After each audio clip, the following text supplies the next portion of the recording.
इस कहानी को समझने के लिए पिछले के सभी भागों को जरूर सुनें। इधर जब वह घर आया तो काफ़ी देर हो चुकी थी। सब लोग सो चुके थे। वह वसुंधरा के कमरे में गया तो वसुंधरा भी सोई हुई थी। उसने सोचा कि वह सुबह उससे बात कर लेगा। यह सोच कर वह भी अपने कमरे में चला गया और सारा दिन स्ट्रेस और परेशानी में बीतने की वजह से वह जल्दी ही सो भी गया।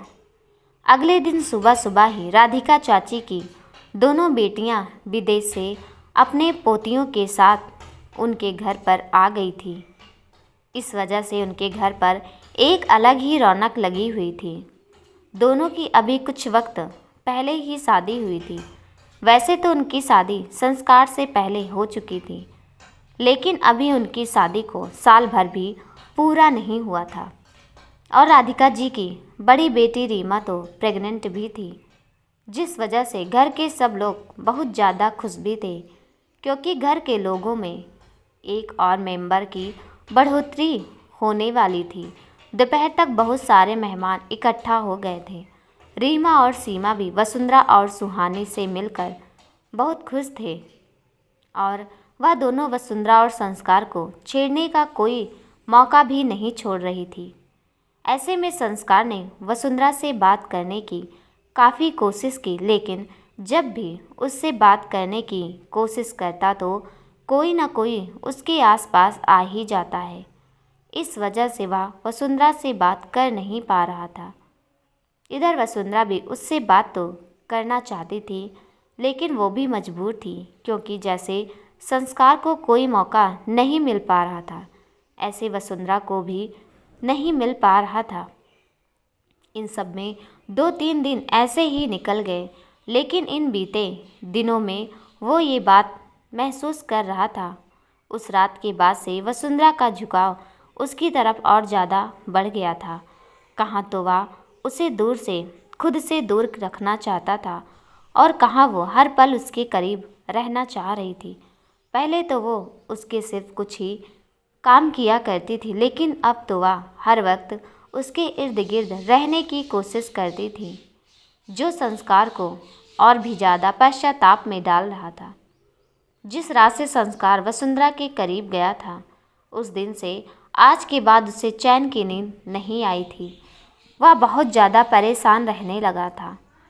इन सबके बीच एक और बात हुई जो उन दोनों की रिश्ते को बिगाड़ने में सोने पर सुहागे वाली बात थी। एक दिन संस्कार अपने ऑफिस में काम कर रहा था कि तभी वसुंधरा के कॉलेज के प्रिंसिपल का उसके पास फ़ोन आया और संस्कार को पता चला कि वो पिछले 4-5 दिनों से कॉलेज नहीं गई है, जिस वजह से उसको बहुत ज़रूरी असाइनमेंट छूट गए हैं और उससे उसके फाइनल असाइनमेंट पर भी फ़र्क पड़ने वाला है। और अगर वसुंधरा का ऐसा रवैया रहा तो उसकी मेरिट पर भी फ़र्क पड़ जाएगा। प्रिंसिपल का फ़ोन आने के बाद जब संस्कार को वसुंधरा के बारे में सारी बातें पता चली तो जो वो इरादा कर चुका था वो और भी ज़्यादा मजबूत हो गया। वो फिर से एक बार खुद से बोला, नहीं, अब मुझे उससे दूर रहना होगा। मैं इस शादी के रिश्ते का प्रेशर उसके ऊपर नहीं बना सकता। यह वक्त उसके लिए उसका करियर बनाने का, उसकी ज़िंदगी को संवारने का है। तो इस वक्त मैं उस पर घर गृहस्थी और अपना बोझ नहीं डाल सकता हूँ और इसके लिए मेरा उससे दूर रहना ही बेहतर होगा, क्योंकि अगर मैं उसके इर्द गिर्द रहा तो वह सिर्फ और सिर्फ मेरी पत्नी बनकर रह जाएगी और मैं यह नहीं होने दूंगा। ये सोचकर वो आज फिर घर वापस नहीं गया, लेकिन घर तो उसे वापस जाना ही था। आखिर कब तक ऑफिस में रुकता। 1-2 दिन के बाद से संस्कार ने घर आना तो शुरू कर दिया, लेकिन वसुंधरा से दूरी बना ली थी, जिसे वसुंधरा भी बखूबी महसूस कर रही थी। वसुंधरा जब भी उससे बात करने की कोशिश करती थी या उसके पास आती तो वह दूर हो जाता और वसुंधरा कुछ भी नहीं कह पाती। वसुंधरा को समझ नहीं आ रहा था कि आखिर संस्कार इस तरह का बर्ताव क्यों कर रहा है और वह उससे पूछना चाहती थी तो संस्कार उसे कोई भी मौका नहीं दे रहा था। 10 दिन तक यहाँ रहने के बाद रीमा और सीमा भी अपने पति के साथ अपने घर वापस लौट चुकी थी। अब तो घर का माहौल बिल्कुल पहले जैसा हो गया था। संस्कार वसुंधरा से कई बार कह चुका था कि वह उससे दूर रहे और उसका कोई काम ना करे, लेकिन वसुंधरा पर तो जैसे भूत सवार हो गया था। वो संस्कार की किसी बात को सुनती ही नहीं थी। वो बस हर वक्त उसके बारे में ही सोचती रहती थी और उसके काम करती रहती थी। लगभग 15 दिन बाद संस्कार अपने कमरे में कपड़े पैक कर रहा था कि तभी वसुंधरा उसके कमरे में आई और जल्दी से आकर दरवाज़ा बंद कर दिया। यह देखकर संस्कार के हाथ जो सूटकेस में कपड़े रख रहे थे वहीं रुक गए और हैरानी से वसुंधरा को देखने लगा, लेकिन वसुंधरा ने उसे पूरी तरह इग्नोर किया और उसके पास आकर बड़े ही प्यार से लेकिन धीमी आवाज़ में बोली, आप मुझसे नाराज़ हैं ठाकुर साहब? कुछ बात हुई है क्या? किसी ने आपसे कुछ कहा है क्या? संस्कार सूट के कपड़े भरते हुए बोला, नहीं कुछ नहीं हुआ है। वसुंधरा ने उसे साइड किया और बेड पर रखे हुए कपड़ों को सूटकेस में खुद से रखते हुए बिना किसी शिकायत के बोली, आप यह पैकिंग क्यों कर रहे हैं? आप कहीं जा रहे हैं ठाकुर साहब? संस्कार बेरुखी से बोला, हाँ। कब तक आएंगे? वसुंधरा अपनी आंखों में उसके लिए ढेर सारा प्यार लिए बोली। उसकी आंखों की उदासी संस्कार से छुपी नहीं थी, लेकिन इस वक्त वह खुद को कमज़ोर पड़ने नहीं दे सकता था। उसे वसुंधरा से इस तरह से बात करना अच्छा तो नहीं लग रहा था, लेकिन इस वक्त उसका सख्त होना वसुंधरा के लिए बहुत ज़्यादा ज़रूरी था।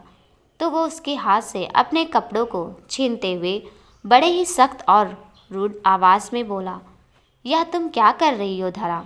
मैंने पहले भी कितनी बार तुमसे मना किया था ना मेरा कोई भी काम करने के लिए, लेकिन तुम्हें एक बार में कोई बात समझ आती ही कहाँ है। छोड़ो इसे, मैं अपने आप कर लूँगा। यह कहकर वह अपने सूटकेस में कपड़े भरने लगा तो वसुंधरा फिर से बोली, मुझे ना जाने क्यों ऐसा लग रहा है ठाकुर साहब कि जैसे आपको कोई बात बुरी लगी है।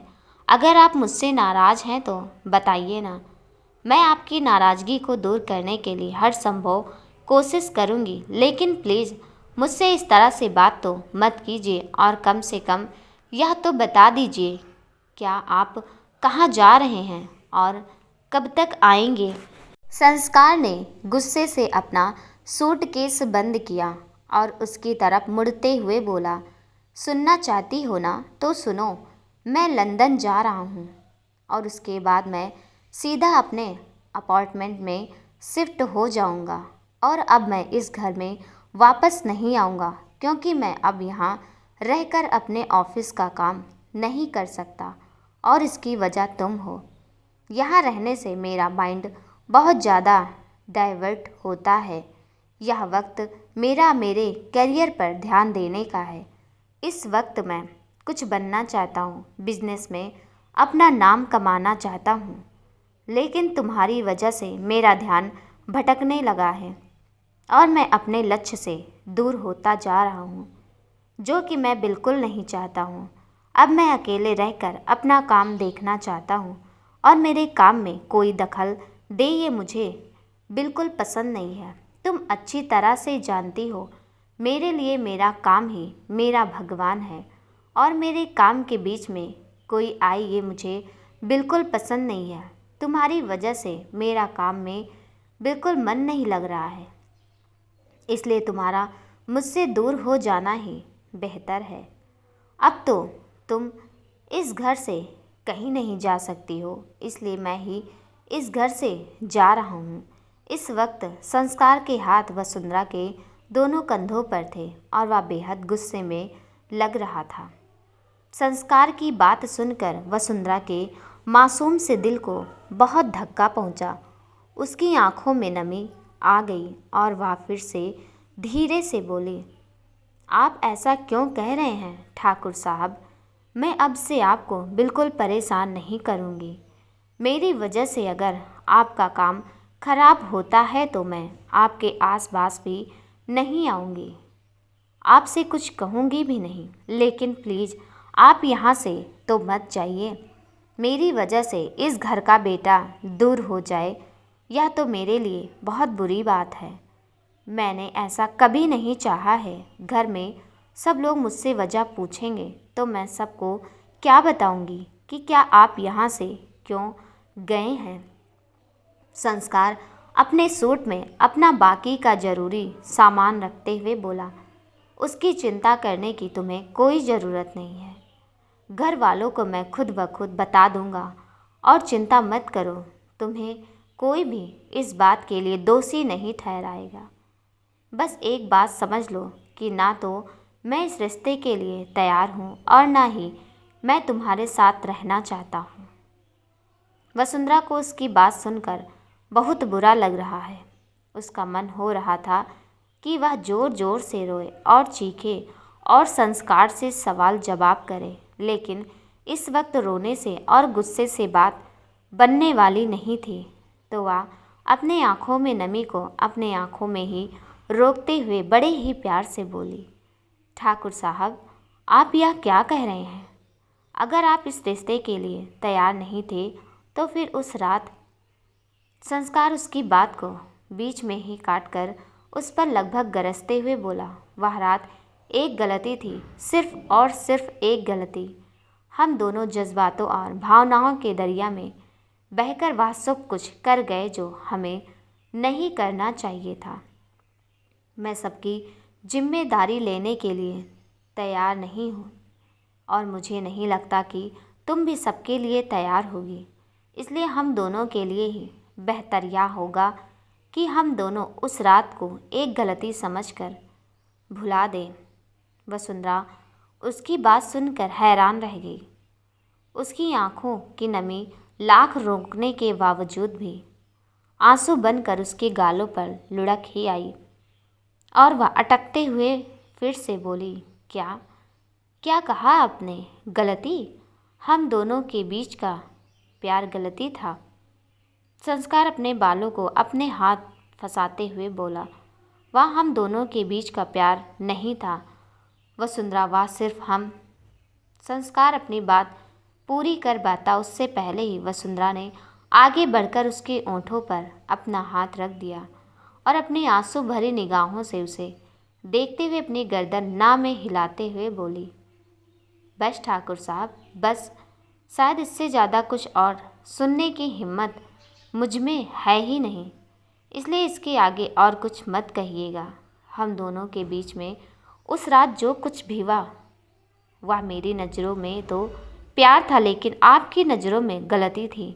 तो गलती ही सही, लेकिन अगर आपने इस गलती को और कोई नाम दिया तो शायद मैं बर्दाश्त ना कर पाऊँ। आप यहाँ से जाना चाहते हैं ना, तो जा सकते हो, मैं आपको नहीं रोकूंगी और ना ही हम दोनों के रिश्ते की दुहाई दूंगी, लेकिन अपने रिश्ते और प्यार पर कोई लांछन या तोहमत बर्दाश्त भी नहीं कर पाऊंगी। कहकर वसुंधरा रोते हुए उसके कमरे से बाहर निकल गई और संस्कार धम से अपने पलंग पर बैठ गया। इतनी देर से वो खुद पर कैसे काबू किए बैठा था, यह तो वह खुद ही जानता था। वसुंधरा का इस तरह का हाल देखकर दिल तो उसका भी तड़प रहा था और उसकी आंखों में भी रुके हुए आंसू बह निकले थे। उसे समझ में नहीं आ रहा था कि जो उसने किया है वो ठीक भी है या नहीं, या फिर वसुंधरा का दिल तोड़कर उसने अच्छा किया है या नहीं। लेकिन उसका करियर बनाने के लिए उसका दिल तोड़ना बेहद ज़रूरी था। उसकी खुद की नज़रों में संस्कार ने भारी मन से अपना सूटकेस पैक किया और वह वहाँ से सीधा लंदन के लिए निकल गया। और जब कई महीनों बाद लंदन से वापस आया तो घर वापस आने की बजाय सीधा अपने अपार्टमेंट में शिफ्ट हो गया, जिसका जिम्मेदार सब लोगों ने वसुंधरा को ही ठहराया, क्योंकि रजनी जी और बबीता जी को हमेशा यही लगता रहा कि उन दोनों के बीच में ज़रूर कुछ ऐसा हुआ है जिस वजह से संस्कार अपने अपार्टमेंट में रहने लगा है। उन्होंने संस्कार और वसुंधरा दोनों से ही वह बात जानने की बहुत कोशिश की, लेकिन दोनों ने ही अपना मुंह नहीं खोला। संस्कार का इस तरह का व्यवहार वसुंधरा को अंदर तक तोड़ गया था। वह काफ़ी दिन तक तो इस सब को लेकर डिस्टर्ब रही, लेकिन फिर धीरे धीरे उसने सब कुछ भूलना शुरू कर दिया। यह सब उसके लिए इतना आसान तो नहीं था, लेकिन वह संस्कार की वजह से ना तो अपनी बहन को परेशान कर सकती थी और ना ही खुद की पढ़ाई पर फर्क पड़ने दे सकती थी, क्योंकि अब उसकी ज़िंदगी का सिर्फ एक ही तो मकसद था, पढ़ लिख कर कुछ बन जाना। धीरे धीरे वह अपनी ज़िंदगी में रमने लगी थी, लेकिन उसकी ज़िंदगी उसे सुकून देना ही कब चाहती थी। उसकी मुसीबतें कोई ख़त्म थोड़ी होने वाली थी। संस्कार तो लगा था कि वो उससे दूर जाकर उसकी सारी परेशानियों को दूर कर देगा, लेकिन उसे क्या पता था कि जब वक्त ही बुरा हो तो इंसान ठंडी छाछ से भी जल जाता है। इन सब बातों को अभी लगभग 1.5 महीना ही बीता था कि वसुंधरा को कुछ दिन से खुद के बारे में एक अजीब सा शक हो रहा था। उसे अक्सर चक्कर का आना, कमजोरी, भूख कम लगना, बेचैनी, उल्टी सी महसूस हो रही थी। लेकिन वो ये सोचकर इग्नोर करती रही कि शायद वह खुद पर ध्यान नहीं दे पा रही है, इसलिए ऐसा हो रहा है। लेकिन अब जब उसके पीरियड भी नहीं आए थे तो उसका शक धीरे धीरे यकीन में बदलने लगा था। लेकिन वह अपनी इस बात को किसी से कह भी नहीं सकती थी, तो उसने चुपचाप से खुद के लिए एक मेडिकल स्टोर से प्रेगनेंसी किट खरीदी और उसे लेकर बाथरूम में घुस गई। वो बाथरूम में खड़ी अपनी सांसों को रोके आंखें बंद करके रिजल्ट आने का इंतज़ार करने लगी। लेकिन जैसे ही उस प्रेगनेंसी किट ने अपना नतीजा दिखाया, वैसे ही वसुंधरा की आंखें हैरानी से फैल गई। उसने अपने दोनों हाथों को अपने मुंह पर रख लिया और वो कुछ कदम पीछे हो गई। उसका पूरा चेहरा और पूरा बदन घबराहट के मारे पसीने से भर गया। उसका पूरा शरीर डर के मारे कांपने लगा था, क्योंकि उसके सामने वह सब रखा था जिसकी उसने कभी उम्मीद ही नहीं की थी। क्योंकि उसकी प्रेगनेंसी किट उसका रिजल्ट पॉजिटिव दिखा रही थी। हाँ, वह प्रेग्नेंट थी। वो मन ही मन बोली, नहीं नहीं, ऐसा नहीं हो सकता। मैं प्रेग्नेंट नहीं हो सकती। जिस रात को मैं भूल जाना चाहती हूँ, उसके काले साए मेरा पीछा क्यों नहीं छोड़ रहे हैं? क्यों? मैं फिर से टेस्ट करती हूँ, हो सकता है कि ये गलत दिखा रहा हो। ये सोचकर उसने अपना हुलिया ठीक किया और चुपचाप घर से बाहर निकल गई। कुछ देर वो लौटी तो वो सीधा अपने कमरे में चली गई और बाथरूम में घुस गई। उसने एक बार नहीं बल्कि कई बार प्रेगनेंसी किट से अपना टेस्ट किया, ताकि वह इस बात को लेकर श्योर हो सके कि क्या यह सच है भी या नहीं। वो जितनी बार प्रेगनेंसी किट लेकर टेस्ट करती, उतनी बार भगवान से प्रार्थना करती कि इस बार रिजल्ट निगेटिव आए। लेकिन रिजल्ट निगेटिव आता कैसे, जब आना ही नहीं था। भगवान को इस बार भी उसकी प्रार्थना को स्वीकार नहीं करना था। सामने वॉश बेसिन के पास बने हुए काउंटर पर सारी किट्स रखी थी और एक किट उसके हाथ में थी जिस पर 2 लाइन साफ साफ नजर आ रही थी।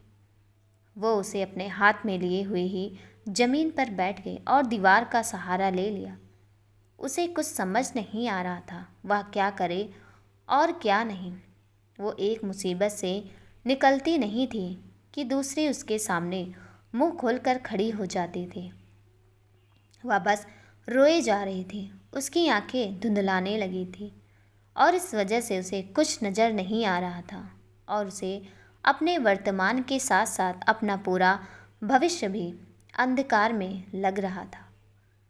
वसुंधरा खुद से बोली, यह मैंने क्या कर दिया?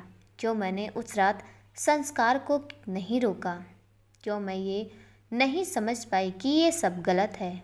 अब कैसे बताऊंगी मैं सबको इस बारे में? क्या कहूँगी सबसे?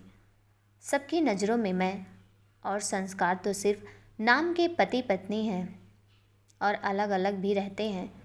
ऐसे में अगर सबको यह पता चल गया कि मैं प्रेग्नेंट हूँ तो सब लोग मेरे बारे में क्या सोचेंगे। तभी उसका दिल उससे बोला, यह तू क्या सोच रही है वसुंधरा, वही सोचेंगे जो सच है। और तू इतना घबरा क्यों रही है? तूने कोई पाप तो नहीं किया है। तेरा बच्चा नाजायज़ नहीं है। वो तेरे और तेरे पति के प्यार की निशानी है और फिर संस्कार है ना। वह ऐसे कैसे अपनी जिम्मेदारी से पीछे हट सकता है, जबकि तेरे और उसके बीच जो कुछ हुआ वो सिर्फ तेरी नहीं बल्कि उसकी भी रजामंदी से हुआ था। और वो ये सब कुछ जानता भी है तो वह सब को सच बताएगा। अगर उसके परिवार वाले तुझ पर उंगली उठाएंगे तो वह तेरे आगे तेरी ढाल बनकर खड़ा होगा, क्योंकि आखिरकार तो उसकी पत्नी है और यह बच्चा उसकी ही गलती की निशानी है। इस वक्त उसके दिमाग में सिर्फ और सिर्फ एक ही नाम आ रहा था, वह था संस्कार का, जो इस वक्त उसे इस मुसीबत से निकाल सकता था। लगभग 1.5 महीना हो चुका था संस्कार को इस हवेली से गए हुए और वह अभी भी लंदन में ही था। इस पूरे 1.5 महीने से ना तो उसने उसे एक बार भी वसुंधरा को फ़ोन किया था और ना ही उसका हालचाल जानने की कोशिश की थी। लेकिन उन दोनों के बीच में चाहे कुछ भी थी, वह उसकी पत्नी ही और उसका साथ निभाने की और उसकी हर जिम्मेदारी लेने की कसम खाई थी उसने। और अब अगर उसके साथ कुछ गलत होने वाला था तो उसका जिम्मेदार भी वही था। ये सोचकर वो जल्दी सी खड़ी हुई और वॉश बेसिन का नल चलाकर ठंडे ठंडे पानी से कई बार अपना मुंह धोया और खुद को शांत करके जल्दी से बाथरूम से बाहर निकली। कमरे में आकर उसने अपना फ़ोन उठाया और संस्कार का फ़ोन मिला दिया, लेकिन जैसे कि उसे उम्मीद थी संस्कार ने फ़ोन नहीं उठाया। लेकिन यह वक्त हिम्मत हारने का नहीं था। हालांकि वसुंधरा को बुरा लग रहा था कि पूरी बेल बजने के बाद भी संस्कार फ़ोन नहीं उठा रहा था, लेकिन इस वक्त संस्कार का फ़ोन उठाना और वसुंधरा का उसे फ़ोन से फिर से फ़ोन करना बेहद ज़रूरी था।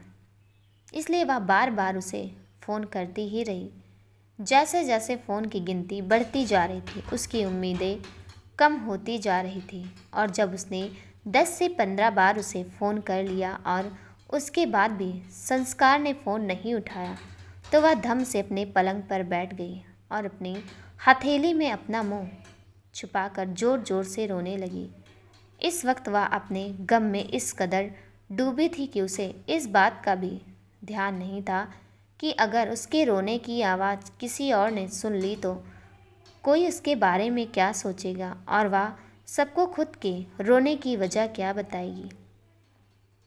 वसुंधरा सारी दुनिया से बेखबर होकर रोए जा रही थी कि तभी उसकी छोटी बहन सुहानी, जो सिर्फ उस वक्त लगभग 15.5 साल की थी, अंदर आई और वसुंधरा को इस कदर टूट कर रोते देखकर हैरान रह गई। वह जल्दी से अंदर आई और उसको हिलाते हुए बोली, क्या हुआ वसुंधरा, तो इतना रो क्यों रही है? बोल तो सही, आखिर हुआ क्या है? वसुंधरा में तो हिम्मत नहीं थी कुछ कहने की, वो रोती ही रही। लेकिन इस बार सुहानी ने उसके दोनों कंधों को पकड़कर झिंझोड़ दिया और गुस्से में बोली, कुछ बोलती क्यों नहीं है? रोए क्यों जा रही है? आखिर कोई तो वजह होगी ना इस कदर रोने की। वसुंधरा ने अपनी गर्दन उठाकर सुहानी को देखा तो सुहानी उसका चेहरा देखकर दंग रह गई। उसका पूरा चेहरा रोने की वजह से लाल हो चुका था। आंखें बुरी तरह से सूज चुकी थी। वसुंधरा की ये हालत देखकर उसके चेहरे पर वसुंधरा के लिए परेशानी भाव उमड़ आए थे तो वसुंधरा उसे कमर से पकड़कर उससे चिपक गई और रोते हुए सिर्फ इतना बोल पाई, सुहानी। सुहानी ने भी उस पर अपनी बाहें कस दी और परेशान सी बोली, क्या बात है वसु, तू अब मुझे डरा रही है, बोलना क्या हुआ है?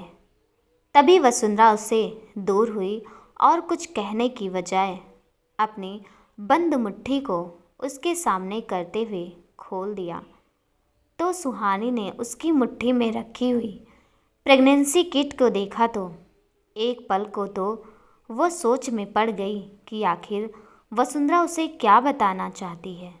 लेकिन फिर उसने वो किट उसकी हथेली से उठाई और उस पर गौर से देखा तो उस पर 2 लाइन देखते ही वह प्रेगनेंसी किट उसके हाथ से छूट गई। सुहानी हैरानी भरी नज़रों से वसुंधरा को देखते हुए बोली, वसु, यह तो। आगे के शब्द कहने की तो सुहानी में भी हिम्मत नहीं थी। आखिर वह बेचारी थी ही कितनी बड़ी, कैसे अपनी बड़ी बहन से ऐसा कुछ कह सकती है। वसुंधरा रोते हुए बोली, हाँ, ये सच है सुहानी, मैं प्रेग्नेंट हूँ सुहानी, मैं प्रेग्नेंट हूँ। और अब मुझे समझ नहीं आ रहा मैं क्या करूँ, कहकर वसुंधरा ने अपनी आंखें कसकर बंद कर ली। सुहानी ने वसुंधरा को छोड़ा और जल्दी से जाकर उसके कमरे का दरवाज़ा बंद कर दिया ताकि किसी को भी बाहर उन दोनों की कोई आवाज़ न जाए। और फिर उसके पास आते हुए बोली, इसका मतलब तुम और संस्कार जीजू एक दूसरे के।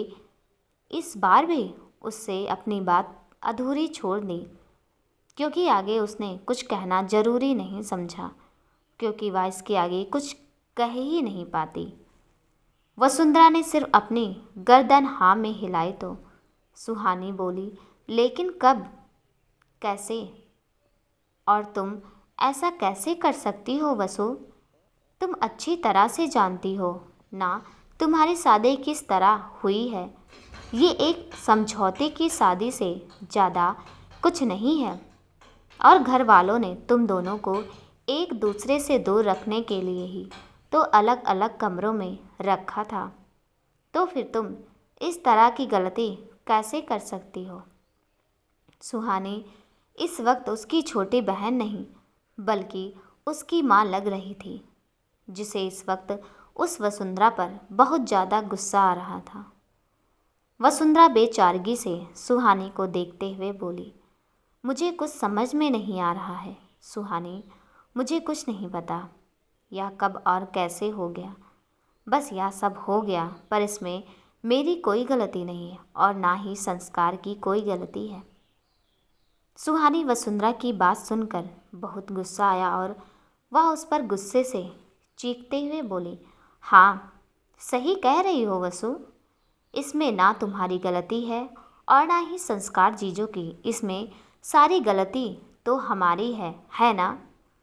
उसकी बात सुनकर वसुंधरा अपनी भरी आंखों से उसे देखने लगी तो सुहानी ने खुद को शांत किया, क्योंकि वसुंधरा की हालत तो पहले ही ठीक नहीं थी और फिर ऐसे हालातों में सुहानी उसे और ज़्यादा परेशान नहीं करना चाहती थी। तो वो उसे तसल्ली देते हुए बोली, देखो वसु, अब जो हो गया सो हो गया। अब हम इन बातों में नहीं पड़ते हैं कि यह सब कैसे और क्यों हुआ। इसलिए सबसे पहले तो तुम रोना बंद करो, क्योंकि अब वक्त रोने का नहीं है बल्कि खुद के लिए स्टैंड लेने का है, क्योंकि तुम्हारे कहने से यह गलती बदल नहीं जाएगी है, और यह है तो गलती ही, और इसमें तुम और संस्कार जीजू दोनों ही बराबर के हिस्सेदार हो। इसलिए यह बात घर में किसी को पता चले उससे पहले तुम संस्कार जीजू को फ़ोन करो, उन्हें सब कुछ बताओ और यहाँ जल्द से जल्द आने के लिए कहो, ताकि वह अपने किए की जिम्मेदारी ले सकें और अब तुम्हें अपनी पत्नी होने का एक जायज़ अधिकार दें, ताकि यह सब मामला यहाँ रफा दफा हो जाए। और फिर उनके आने के बाद तुम दोनों मिलकर यह फैसला करना कि तुम्हें यह बच्चा रखना है या नहीं, वरना अगर यह उनसे पहले घर में किसी और को ये सब पता चल गया ना तो बेवजह का तमाशा हो जाएगा और ना जाने क्या क्या इल्ज़ाम लगेंगे वो अलग। क्या तुम रजनी आंटी और बबीता आंटी को नहीं जानती हो? यह सुनते वसुंधरा का रोना और तेज हो गया और बोली, मैंने ठाकुर साहब को बहुत बार फ़ोन किया सुहानी, लेकिन उन्होंने मेरा फ़ोन नहीं उठाया। सुहानी इस बार फिर से गुस्से से बोली, एक तो तुम रोना बंद कर, पहले मेरा दिमाग बहुत ज़्यादा खराब है, ऊपर से तू रोकर और ज़्यादा खराब कर रही है। अगर तुझे ऐसा लगता है कि रोने से ही सब कुछ ठीक होने वाला है तो ठीक है, तू भी रो और मैं भी रोने लगती हूँ। उसकी के प्यार भरी डांट सुनकर वसुंधरा शांत हो गई तो सुहानी भी खुद को शांत करते हुए बोली, तो क्या हो गया? अगर उन्होंने फ़ोन नहीं उठाया तो वो यहाँ पर नहीं है। तुम अच्छे से जानती हो वह लंदन में है और वहाँ काम करने के लिए गए हैं, तो हो सकता है कि वो किसी मीटिंग में बिजी हों और इसी वजह से उन्होंने तुम्हारा फ़ोन नहीं उठाया हो। अब तू दोबारा करके देख। वसुंधरा उसकी तरफ देखते हुए बोली, और अगर इस बार भी संस्कार ने फ़ोन नहीं उठाया तो? सुहानी उसके बराबर में बैठी और बोली, अच्छा ठीक है, तो उन्हें अभी फ़ोन नहीं करना चाहती ना तो मत कर, लेकिन उन्हें फ़ोन करके सब कुछ बताना बेहद ज़रूरी है। पर अभी यह बात छोड़, पहले ऐसा करते हैं कि हम दोनों हॉस्पिटल चल के तुम्हारा ब्लड टेस्ट करवा लेते हैं, क्योंकि कहीं ऐसा ना हो कि इस टेस्ट का रिजल्ट ही गलत हो, क्योंकि तुम तो खुद मेडिकल लाइन में हो और अच्छी तरह से जानती हो कि प्रेग्नेंट किट के रिजल्ट का पूरी तरह से भरोसा नहीं किया जा सकता है। वसुंधरा बेचैनी से बोली, मैंने एक बार नहीं बल्कि कई बार यह टेस्ट किया है सुहानी, और हर बार रिजल्ट पॉजिटिव ही आया है। कहकर एक बार फिर उसकी आंखों से आंसू बरसने लगे। सुहानी ने वसुंधरा के आंसू पोंछे और बोली, लेकिन अब यह वक्त रोने का नहीं है। पहले तो रोना बंद कर ताकि हम ठंडे दिमाग से इसका कोई सल्यूशन ढूंढ सके। सबसे पहले तो हम कल हॉस्पिटल चलेंगे और उससे पहले तुम किसी को भी कुछ नहीं बताओगी और ना ही इस तरह रोगी, क्योंकि अगर तुम इस तरह रोती रहोगी तो किसी को ना पता चलता होगा तो भी पता चल जाएगा। वसुंधरा सुहानी के गले लगते हुए बोली, ठीक है। सुहानी ने वसुंधरा को तो समझा दिया था, लेकिन इस वक्त उसकी खुद की हालत बेहद ख़राब थी। उसे समझ में नहीं आ रहा था कि वह क्या करे और क्या नहीं, क्योंकि चाहे कुछ भी हो, उसकी बहन की अभी उम्र ही क्या थी, वह 17.5 साल की ही तो थी। इतनी सी उम्र में इतनी बड़ी जिम्मेदारी, और फिर अभी तो उसने कॉलेज में सिर्फ एडमिशन ही लिया था। उसकी MBS की पढ़ाई अभी शुरू ही हुई थी और ऐसे हालातों में उसकी प्रेगनेंसी। सुहानी ने वसुंधरा को पलंग पर लेटाया और उसका सिर थपथपाने लगी। थोड़ी ही देर में ज़्यादा रोने की वजह से वसुंधरा की पलकें भारी होने लगी और वह नींद के आगोश में चली गई। लेकिन सुहानी की आंखों में नींद नहीं थी। वह वसुंधरा के बराबर में ही लेट गई और उसके आने वाले भविष्य के बारे में सोचने लगी। अब वसुंधरा आगे का क्या फैसला लेगी, देखते हैं अगले भाग में। कहानी कैसी लगी कमेंट में ज़रूर बताइएगा, और कहानी पसंद आए तो प्लीज़ चैनल को सब्सक्राइब कर दीजिएगा, साथ में बेल आइकन भी प्रेस कर दीजिएगा ताकि मेरी आने वाली हर वीडियो का नोटिफिकेशन आपको मिल जाए। तब तक के लिए नमस्कार।